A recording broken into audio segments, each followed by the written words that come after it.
Hello Wolfers, welcome back to the Wolf Practice. Today we're going to talk about something that is probably one of the most misunderstood shifts for small mid-sized market companies, and it is how artificial intelligence can actually support your teams and your operations. Of course, nowadays all the talks and all the main titles on newspapers are about artificial intelligence, new tools, new tech being developed. The problem is that while some companies are actually running some trials, some pilots in space, some others, especially small mid-sized companies who are actually more often than not constrained in their resources, well, they're not necessarily experimenting in this. And why is this happening? Well, really for a number of reasons. There are a few things that really today aren't working. The first one is that teams are overwhelmed by a number of different data, but they're actually lacking the insights that are required to act upon those data. Also, number two, you might have tools that are in fact giving you certain insights about what is going on, but maybe they are not smart enough to recommend what possible and ideal next steps should be. Number three, AI is sometimes still looked at as a tech novelty, something that is fashionable, but not necessarily being perceived as a real enabler for efficiency and effectiveness in your team.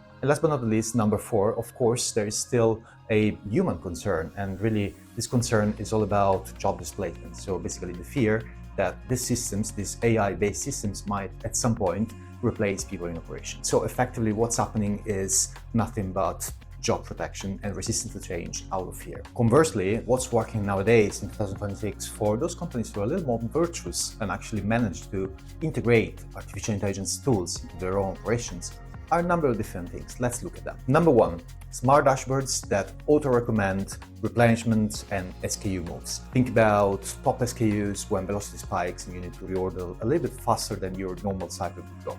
Or predictive demand triggers that actually flex daily based on real-time sales and marketing inputs. And last but not least, risk alerts for supplier issues or fulfillment lags so that you can pivot before delays escalate.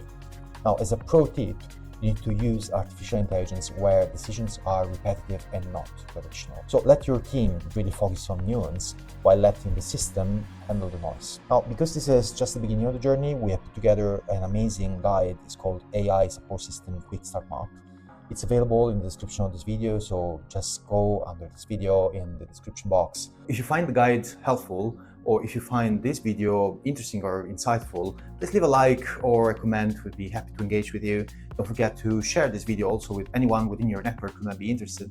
And by all means, don't forget to subscribe to our channel to be always on top of everything new that comes on a weekly basis by the Wolf Practice, expressly made for you. I look forward to talking to you all next week.